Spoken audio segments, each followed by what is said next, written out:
Here we are at the Mill Castle trailhead. Pretty incredible views looking up at the castles and Storm Pass from here. And then you just hike up that little road, then where it goes to the gate turns into the trail. And there's the parking area here, just passing our first little nice creek.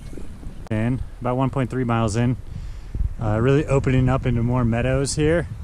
Trail kind of narrows, but incredible view of all the castles and the spires and up to Storm Pass up there. We've been crossing a bunch of tiny creeks, but then we're going to start paralleling this little this Mill Creek right here as well, so a lot of water sources.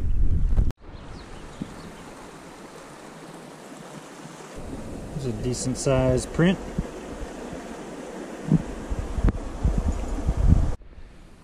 We're 2.5 miles in.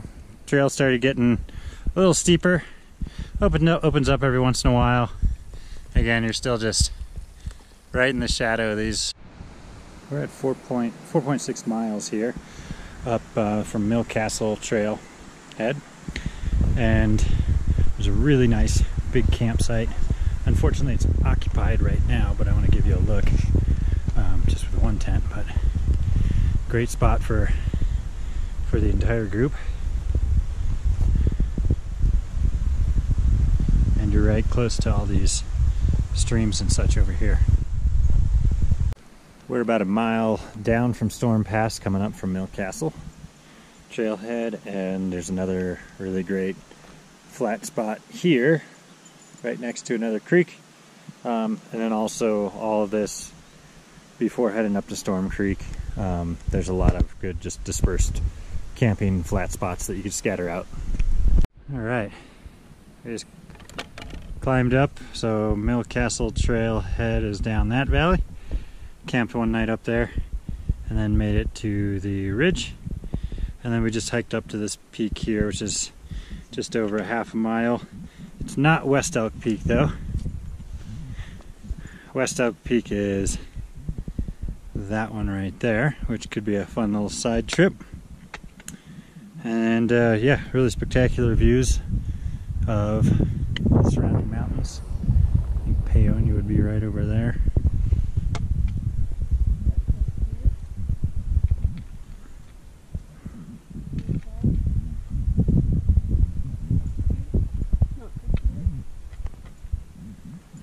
Yeah, that's probably Mount Crested Butte.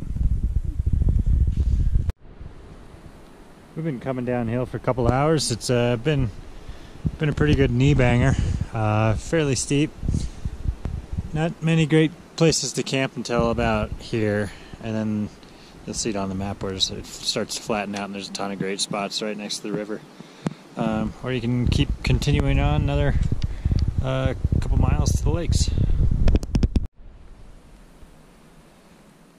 We're coming down the north side of Storm Pass, and looks like we're coming back into the valley where it starts to mellow out a little bit, and where it's going to connect with that little trail network, and then Lowline Trail will go up and out and go down that way. We just finished coming down Mill Castle Trail on the north side of the pass, Storm Pass.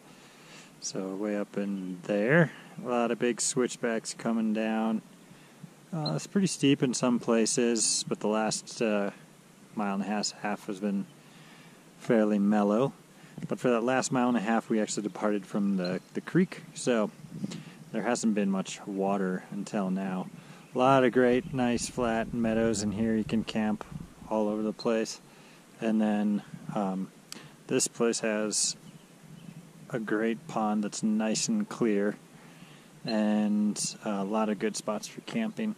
This is just shy of the intersection where you would go to the left to go to like Costo Lakes, and to the right you would go to the Lowline Trail. So it's a good place for camping after a long descent off Storm Pass. Alright, it's a beautiful morning. Here we got Castle Creek, which is right there, and then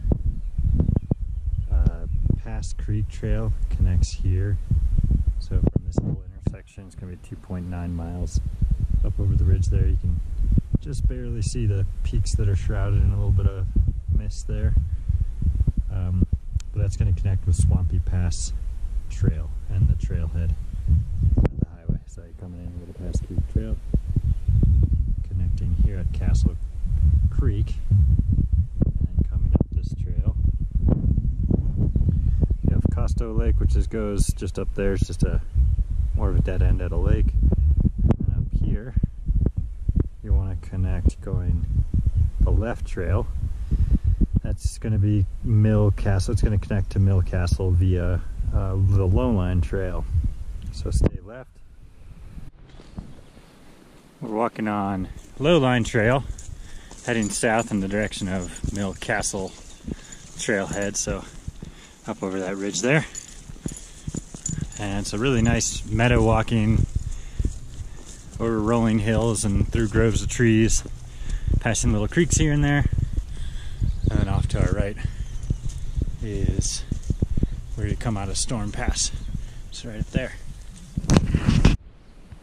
Alright, we're heading south on Lowline Trail.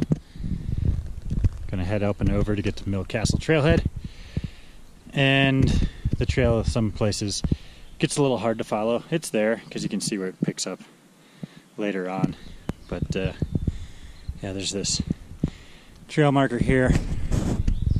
Fence that you cross. There's a trail that shoots off going back up into the castles.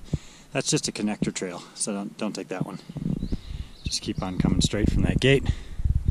Let's see this trail marker and down into the meadow and towards the creek down there.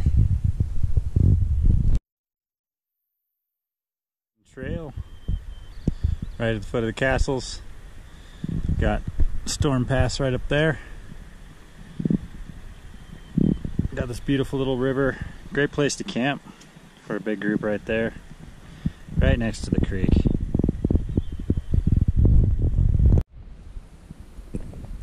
And we just crossed the creek right up over here. Kind of came up the trail. It's faint in some places, but you'll see it.